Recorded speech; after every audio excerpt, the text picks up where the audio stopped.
সুপ্রিয় শিক্ষার্থীবৃন্দ, অনলাইন ক্লাসে সবাইকে স্বাগত জানাচ্ছি। বসন্তের ঋতুরাজ বসন্ত, আজকে সবাইকে বসন্তের শুভেচ্ছা জানাচ্ছি। নিশ্চয়ই তোমরা ভালো আছো, আমিও ভালো আছি। আজকে আমি নবম দশম শ্রেণীর বাংলা ক্লাস করব। আজকে নবম দশম শ্রেণীর বাংলার গদ্য পদ্য দুটি ভাগ রয়েছে। আমি কবিতা নিয়ে আলোচনা করব। আজকের বিষয় হচ্ছে কবিতা। সুপ্রিয় শিক্ষার্থী বন্ধুরা, যেহেতু নবম শ্রেণীতে তোমরা নতুন এবং নবম শ্রেণীতে আমরা যে ক্লাসগুলো করতেছি সেই ক্লাসের মধ্য থেকে আমরা অ্যাসাইনমেন্ট দিয়ে দিব এবং দশম শ্রেণীতেও অ্যাসাইনমেন্ট দিয়ে দিব। সেই অ্যাসাইনমেন্টগুলি তোমরা এখানে আমি অ্যাসাইনমেন্টের তারিখ নির্ধারণ করে দিব। সেই তারিখ অনুসারে তোমরা স্কুলে এনে স্ব শ্রেণী শিক্ষকের নিকট জমা করবে। তাই সুপ্রিয় শিক্ষার্থী বন্ধুরা, ক্লাসটি প্রথম থেকে শেষ পর্যন্ত দেখবে এবং অ্যাসাইনমেন্ট সেগুলো তোমরা লিখে নিবে। তাহলে আমরা কবিতা নিয়ে আলোচনা করি। যেহেতু গত 19 বছর যে গেল আমাদের 19 সাল 2019 সাল, এই সালে তোমাদের যারা নবম শ্রেণীতে ছিলে তাদের ক্লাস আমরা করতে পারিনি। এই জন্য আমরা ক্লাসটা ওইভাবে সাজিয়েছি যাতে এই বছর নতুন যারা নবম শ্রেণী, যারা নিউ 10, তাদের যাতে একই সাথে ক্লাসগুলো তোমরা করতে পারো, সেইভাবে আমরা ক্লাসগুলোকে সাজিয়েছি। আজকে আমি যে কবিতা নিয়ে আলোচনা করব, মধ্যযুগীয় কবি আব্দুল হাকিমের বঙ্গবাণী কবিতা। এটা ফেব্রুয়ারি মাস, ভাষার মাস। আমরা বাঙালি জাতি ভাষার জন্য গর্বিত। এই ভাষার জন্য আমরা জীবন দিয়েছি। তাই স্বদেশ এবং স্বভাষার প্রতি আকুলতা এই কবিতাটির মধ্যে রয়েছে। কবি আব্দুল হাকিম তিনি স্বদেশ এবং স্বভাষাকে সবার উপরে স্থান দিয়েছেন এবং মধ্যযুগীয় কবি হিসেবে যখন নাকি বাংলা ভাষায় তেমন কোনো রচনাই ছিল না, ঠিক সেই সময়ে তিনি বাংলা ভাষায় তিনি কবিতা রচনা করে তার স্বদেশ এবং স্বভাষার প্রতি যে মমত্ববোধ সেটা দেখিয়েছেন। তাহলে আমরা কবিতায় চলে যাই। বঙ্গবাণী। তাহলে এখানে দুইটা শব্দ, একটা হচ্ছে বঙ্গ আর একটা হচ্ছে বাণী। দেখো, বঙ্গ কি আর একটা হচ্ছে বাণী। বঙ্গ হচ্ছে এই ভারতবর্ষে, তখনকার সময় ভারতবর্ষ ছিল, ভারতবর্ষে বাংলাদেশকে বঙ্গ, বাংলাদেশ ছিল বঙ্গ। বাণী হচ্ছে স্তুতি বা কথা। তাহলে বঙ্গবাণী মানে কি? এই আমরা যে বাঙালি, বাংলাদেশে বাস করি, বাংলা ভাষার কথা এখানে বলা হয়েছে বঙ্গবাণী কবিতাটিতে। কবি আব্দুল হাকিম তিনি তার কবিতায় তিনি ভাষার প্রতি যে মমত্ববোধ, গভীর অনুভূতি ব্যক্ত করেছেন। তাহলে প্রথমে আমরা কোনো কবিতা বা গল্প পড়ার আগে কবি পরিচিতি সম্পর্কে জেনে নিই। কবি আব্দুল হাকিম জন্মগ্রহণ করেন 1620 খ্রিস্টাব্দে সন্দ্বীপে সুধারামপুর গ্রামে তিনি জন্মগ্রহণ করেন। তার কবিতায় আমরা স্বদেশ বলেছি এবং স্বভাষার যে আকুলতা, স্বভাষার প্রতি যে শ্রদ্ধা তিনি তা দেখিয়েছেন এবং তার কবিতার স্বভাবই ছিল স্বদেশ এবং স্বভাষা। সেই সময়ে মাতৃভাষার সম্পর্কে যে এমন গভীর ভালোবাসার নিদর্শন ইতিহাসে এক বিরল দৃষ্টান্ত। পরবর্তী প্রজন্মের জন্য তিনি কালজয়ী একটি আদর্শ হিসেবে পরিগণিত হয়েছেন। তার বিখ্যাত কাব্য রয়েছে, সে কাব্যের নাম হচ্ছে নুরনামা। নুরনামা কাব্য, তার বিখ্যাত কাব্য হচ্ছে নুরনামা। মূলত আমাদের এই বঙ্গবাণী কবিতাটি সেই নুরনামা কাব্য থেকে সংকলিত হয়েছে। এছাড়া তার আরও উল্লেখযোগ্য কাব্য রয়েছে ইউসুফ জুলেখা, লালমতি, সয়ফুল মুলক, শিহাবুদ্দিন নামা, নসিহতনামা, কারবালা শহরনামা। তার কবিতায় আমরা এইসব অনুপম ব্যক্তিত্বের পরিচয় আমরা পাই। এই কীর্তিমান লেখক মৃত্যুবরণ করেন 1690 খ্রিস্টাব্দে। তাহলে এই হলো আমাদের কবি আব্দুল হাকিম সম্পর্কে একটা মোটামুটি ধারণা পেয়ে গেলে তোমরা। এখন আমরা মূল কবিতায় চলে আসি। যেহেতু আমি বলেছি এই কবিতাটি মধ্যযুগীয়, হ্যাঁ, তাহলে এই কবিতার ভাষাটাও তখনকার সময়, কারণ ভাষা আমরা জানি পরিবর্তনশীল, যুগের সাথে সাথে ভাষা পরিবর্তন হচ্ছে। এখন আমরা যে ভাষা ব্যবহার করি প্রমিত রীতি, তখন এই রীতি ছিল না। তাহলে কী ধরনের ছিল তখনকার সময়ে, সেই 16 শতাব্দীতে কেমন ছিল, সেই ভাষা সম্পর্কে আমরা অনেকটা এই কবিতার মাধ্যমে জানতে পারব। বঙ্গবাণী, কবি আব্দুল হাকিম। কিতাব পড়িতে যার নাহিক অভ্যাস, সেসবে কহিল মতে মনে হাবিলাস।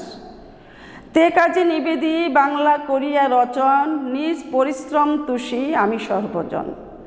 আরবি ফার্সি শাস্ত্রে নাই কোনো রাগ, দেশি ভাষে বুঝিতে ললাটে পুরে ভাগ। আরবি ফার্সি হিন্দে নাই দুই মত, যদি বা লিখেও আল্লাহ নবীর সিফত। যেই দেশে যেই বাক্যে কহে নরগণ, সেই বাক্য বুঝে প্রভু আপে নিরঞ্জন। সর্ববাক্য বুঝে প্রভু কিবা হিন্দু আনি, বঙ্গদেশী বাক্য কিবা যত ইতিবাণী। মারফত ভেদে যার নাহি গমন, হিন্দুর অক্ষরে হিংসে সেই সবের গণ। যে সবে বঙ্গেত জন্মি হিংসে বঙ্গবাণী, সেসব কাহার জন্ম নির্ণয় না জানে। দেশি ভাষা বিদ্যা যার মনে ন জুড়য়, নিজ দেশ ত্যাগী কেন বিদেশ ন যায়। মাতা পিতামহ ক্রমে বঙ্গেতে বসতি, দেশি ভাষা উপদেশ মনে হিত অতি। তাহলে তোমরা কবিতা শুনে বুঝতে পারছো যে এখনকার যে ভাষার শব্দচয়ন তা থেকে একটু আলাদা। আমরা যে গ্রন্থটা পড়তেছি এটাকে আমরা সাধারণত বই বলি, কিন্তু এই বইটাকে আরেকটি ভাষায় বলা হয় কিতাব। এখানে কবি আব্দুল হাকিম যেহেতু বলেছে মধ্যযুগীয় কবি, তখন সময় ভাষা আমাদের বাংলা ভাষার চর্চা খুব কম ছিল, সেখানে আরবি এবং ফার্সি ভাষার প্রচলন ছিল বেশি, এবং আমরা এই কবিতার মধ্যে সে আরবি ফার্সি ভাষার মিশ্রণ দেখতে পাই। যদিও আমাদের বাংলা ভাষাটা বিভিন্ন ভাষার সংমিশ্রণে, তাই এই ভাষাটাকে আমরা বাংলার মতো দেখি। আরবি এবং ফার্সি ভাষাটা আমাদের বাংলার সাথে এমনভাবে মিশে গেছে, এটাকে আমরা বাংলা হিসাবেই ধরে নিচ্ছি। কিতাব মানে কি, এখানে আমরা যে কতগুলো শব্দ অর্থ পাচ্ছি, যেমন কিতাব বই, হাবিলাস যেমন ইচ্ছা, প্রবল ইচ্ছা বা অনুভূতি, সিফত যেমন সিফত বলছে, সিফত গুণ, নিরঞ্জন, তারপর হচ্ছে নির্মল, এই ধরনের কতগুলো নতুন শব্দ আমরা দেখতে পাচ্ছি। তাহলে সুপ্রিয় শিক্ষার্থীবৃন্দ, দেখো এখানে আমি শব্দগুলো লিখছি।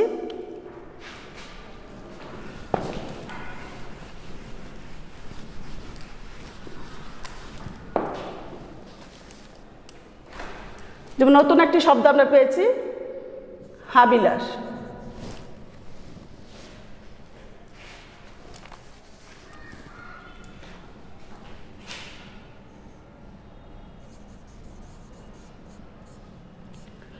হাবিলাস।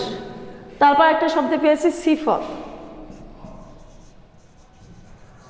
সিফত। তারপর একটা শব্দ পেয়েছি নিরঞ্জন, মারফত,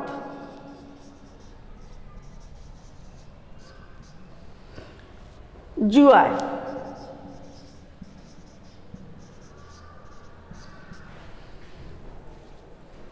ভাগ, আপেল। এই যে আমরা কতগুলো নতুন শব্দ পেয়েছি, তাহলে এই শব্দগুলোর অর্থ আমরা জেনে নিই। হাবিলাস শব্দের অর্থ হচ্ছে প্রবল ইচ্ছা। হাবিলাস শব্দের অর্থ হচ্ছে প্রবল ইচ্ছা। সিফত, সিফত শব্দের অর্থ হচ্ছে গুণ। নিরঞ্জন, নিরঞ্জন এখানে নির্মল বোঝায়, কিন্তু এখানে স্রষ্টাকে উদ্দেশ্য করে বোঝানো হচ্ছে। নিরঞ্জন হচ্ছে নির্মল। এখানে কাকে বোঝানো হচ্ছে?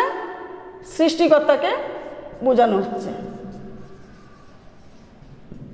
সৃষ্টিকর্তাকে বোঝানো হচ্ছে।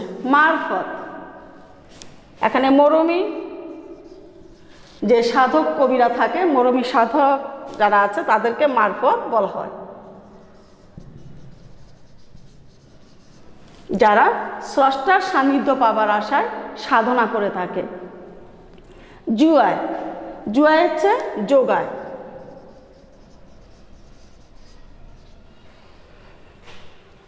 ভাগ, ভাগ হচ্ছে ভাগ্য। তাহলে লক্ষ্য করো সুপ্রিয় শিক্ষার্থীবৃন্দ, যে আমাদের বর্তমানে যে শব্দ চয়ন তার সাথে অনেকটা কি রয়েছে, পার্থক্য রয়েছে আগের শব্দ চয়নে। আপে, স্বয়ং বা নিজে।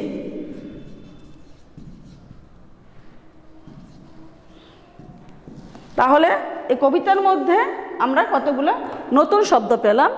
যে প্রথমে পেলাম হাবিলাস, যেটা অর্থ হচ্ছে প্রবল ইচ্ছা অনুভূতি। তারপর হচ্ছে সিফত, গুণ। নিরঞ্জন, নির্মল, এখানে সৃষ্টিকর্তাকে বোঝানো হয়েছে। মারফত, মরমী সাধক যারা স্রষ্টার সান্নিধ্য পাবার আশায় সাধনা করে থাকেন। জুয়ায় হচ্ছে যোগায়। ভাগ্য, এখানে ভাগ, ভাগ বলতে সাধারণত ভাগ বুঝে ডিভাইড, তাই না? কিন্তু এখানে ভাগ বলতে ভাগ্যকে বোঝানো হচ্ছে। আপে, আপে হচ্ছে স্বয়ং মানে নিজ, খোদ যাকে বলা হয়, এটা হচ্ছে আপে। তাহলে সুপ্রিয় শিক্ষার্থীবৃন্দ, তাহলে আমরা কবিতার শব্দগুলা, শব্দ অর্থগুলো জেনে নিলাম। এখন কবিতা আমরা মূলভাবে চলে আসি। এখানে বলা হয়েছে যে কিতাব পড়তে যা নাহিক অভ্যাস, সেসবে কহিল মতে মনে হাবিলাস। তে কাজে নিবেদি বাংলা করিয়া রচন, নিজ পরিশ্রম তুষি আমি সর্বজন।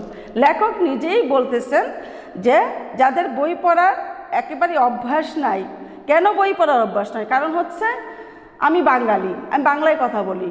এখন আমার সামনে যদি জন্মের শুরু থেকেই আমি মার মুখে বাংলা শুনছি, বাবার কাছে বাংলা শুনছি, আমি নিজেও বাংলা বলি, কিন্তু অন্য একটি ভাষা যদি আমাকে বই দেওয়া হয় পড়তে, তাহলে সেটা আমি সহজবোধ্য আমার কাছে হবে না।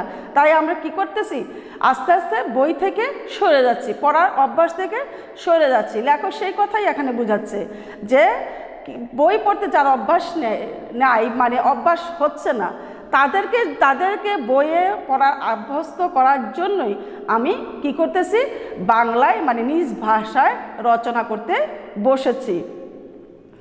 আরবি ফার্সির শাস্ত্রে নাই কোনো রাগ, দেশি ভাষায় বুঝাতে ললাটে পুরে ভাগ। এই যে প্রচলিত ভাষা তখনকার সময় ছিল আরবি ফার্সি ভাষা, এই ভাষার প্রতি লেখকের কোনো বিন্দুমাত্র রাগ বা বিদ্বেষ নেই। কিন্তু দেশি ভাষায় যেভাবে মন জুড়িয়ে যায়, প্রাণ জুড়িয়ে যায়, অন্য কোনো ভাষায় সেটা সম্ভব নয়। আরবি ফার্সি হিন্দি নাই দুই মত, যদি বা লিখেও আল্লাহ নবীর সিফত। যে আরবি এবং ফার্সি বা হিন্দি ভাষায় এখানে স্রষ্টাদের গুণকীর্তন করা হচ্ছে, এই ভাষায় লেখা হচ্ছে। যেমন হিন্দু শাস্ত্রে এখানে সংস্কৃতে লেখা হচ্ছে, বৈদিক যে ভাষা সেই ভাষায় লেখা হচ্ছে। তারপর মুসলিম যে ধর্মীয় গ্রন্থ সেখানে আরবি ভাষায় লেখা হচ্ছে। এই যে লেখা হচ্ছে তাদের প্রভুদের নিজ গুণগান তাদের আমরা করতেছি ওই ভাষায়, কিন্তু সেই ভাষাটা তো সবাই বুঝতেছি না। কারণ যারা পড়াশোনা করে একমাত্র তারাই পড়ে, সাধারণ যে মানুষ তারা এই থেকে দূরে সরে যাচ্ছে। যেই দেশে যেই বাক্য কহে নরগণ, সেই বাক্য বুঝে প্রভু আপে নিরঞ্জন। যে দেশে যেই ভাষায় স্রষ্টাকে আমরা ডাকি না কেন, সেই ভাষাই কিন্তু স্রষ্টা বুঝতে পারে। আমি বাংলায় বললাম, কেউ হিন্দিতে বলছে, কেউ ইংলিশে বলছে, কেউ চীনা ভাষায় বলছে, জাপানি ভাষায় বলছে, যার যার ভাষা স্রষ্টাকে ডাকতেছে। এই যে ডাকা আকুলতা তারা যে ডাকতেছে, সেটা কি স্রষ্টা বোঝে না? অবশ্যই সৃষ্টিকর্তা তো সব ভাষা দিয়ে পৃথিবীতে পাঠিয়েছে, এবং এই ভাষা কোথায় সৃষ্টি? সৃষ্টিকর্তারই সৃষ্টি, তাই না? তাহলে তিনি সব ভাষায় বোঝেন, আমাকে কেন অন্য ভাষা দ্বারস্থ হয়ে স্রষ্টার গুণ কীর্তন করতে হবে? আমি কেন নিজ ভাষায় সেটা করি না? সেই কথাই লেখক এখানে বোঝাতে চেয়েছেন। তিনি তো সব বোঝেন, তিনি নিরঞ্জন, তিনি মনের সব কথাই বোঝেন, আকুলতা বোঝেন, সব কিছুই বোঝেন। তাহলে অবশ্যই আমার বাংলা ভাষাটা তিনি বুঝতে পারবেন। সর্ববাক্যে বুঝে প্রভু কিবা হিন্দুবাণী, বঙ্গদেশী বাক্য কিবা যত ইতিবাণী। বাংলা ভাষাটাকে তখন মুসলিম সমাজের যারা পণ্ডিত ছিলেন, যারা খ্যাতিমান ব্যক্তি ছিলেন, তারা সবাই বলতো যে বাংলাটা সংস্কৃত থেকে এসেছে বা বৈদিক থেকে পর্যায়ক্রম প্রাকৃতের মধ্য দিয়ে বাংলা এসেছে। এই কারণে বাংলা ভাষাটা হচ্ছে হিন্দুয়ানি ভাষা, এটা কোনো মুসলিম যে ভাষায় বা মুসলিম সমাজে এটা প্রচলন হবে না। এই ধরনের একটা গোঁড়ামি তখনকার সময়ে ছিল। মারফত ভেদে যার নাহিক গমন, হিন্দুর অক্ষর হিংসে সেই সবের গণ। যারা স্রষ্টার সান্নিধ্যে থাকতে পারে না, স্রষ্টার সাথে যাদের যোগসূত্র নেই, তারা বুঝতে পারে না যে স্রষ্টা কী চায়, তাই না? স্রষ্টা নিজে সৃষ্টি করেছেন এই ভাষা, মানুষ, সব কিছু তিনি সৃষ্টি করেছেন। তাহলে তিনি কেন বুঝবেন না?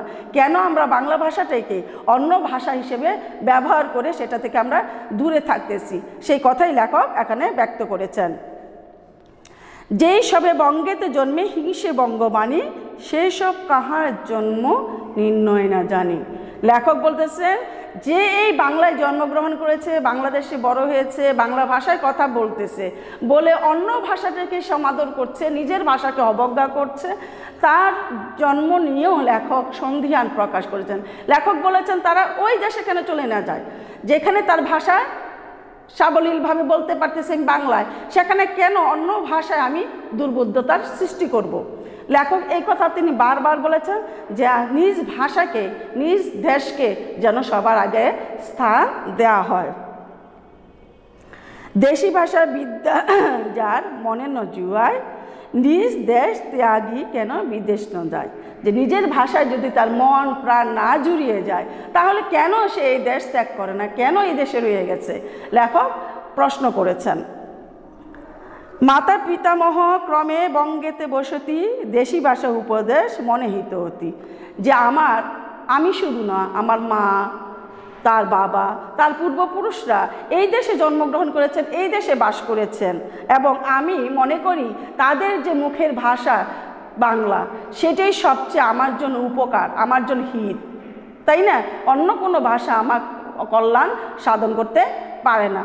তাই কবি বারবার বলেছেন যে স্বদেশ এবং স্বভাষাকে যেন মানুষ ভালোবাসে এবং সব কিছুর উপরেই যেন তার স্থান দেওয়া হয়। সুপ্রিয় শিক্ষার্থীবৃন্দ, আশা করি তোমরা কবিতাটা কিছুটা হলে বুঝতে পেরেছ, ভাষায় আরও চর্চা করবে। আজকে এই পর্যন্তই। আমি তোমাদের আগামী ক্লাসের জন্য অ্যাসাইনমেন্ট দিয়ে যাব, কারণ আমরা ক্লাস করতেছি যেহেতু তোমরা আমার সম্মুখে না, কি ক্লাস তোমরা করতেছো বা কতটুকু বুঝতেছো সেটা আমরা দেখতে পাচ্ছি না। সেটাকে আমরা কিছুটা হলো জানার জন্য তোমাদের বাড়িতে আমরা অ্যাসাইনমেন্ট দিচ্ছি। সেই অ্যাসাইনমেন্টগুলো তারিখ অনুসারে তোমরা জমা করবে। তাহলে আমরা অ্যাসাইনমেন্ট বলে লিখে দিচ্ছি বোর্ডে, খেয়াল করো।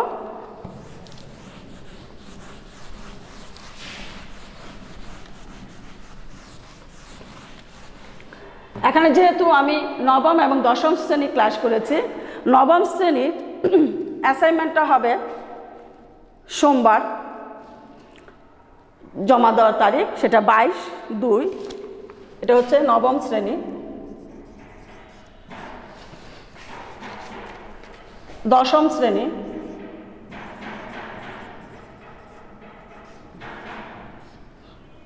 রবিবার,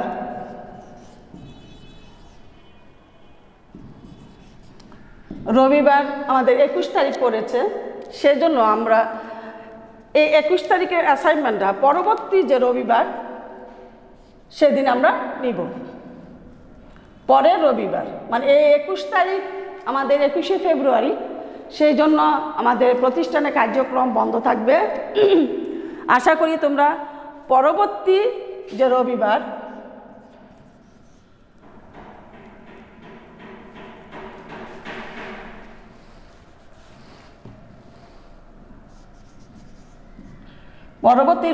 দিন এই অ্যাসাইনমেন্টটা জমা দিবে।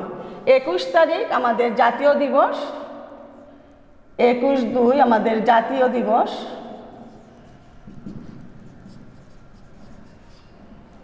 বিধায় তোমরা পরবর্তী যে রবিবার পড়বে ওই দিন তোমরা দশম শ্রেণী যারা আছো তারা অ্যাসাইনমেন্টটা জমা দিবে, আর নবম শ্রেণী অ্যাসাইনমেন্ট জমা দিবে 22/2/21 সোমবার দিন। আশা করি তোমরা বুঝতে পেরেছো। এখন অ্যাসাইনমেন্ট লিখে নাও।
তাহলে তোমাদের অ্যাসাইনমেন্ট রয়ে গেল। 1 নাম্বার হচ্ছে বঙ্গবাণী কবিতাটির মূল ভাব নিজের ভাষায় লিখে আনবে, আর লেখক পরিচিতিটা লিখে আনবে।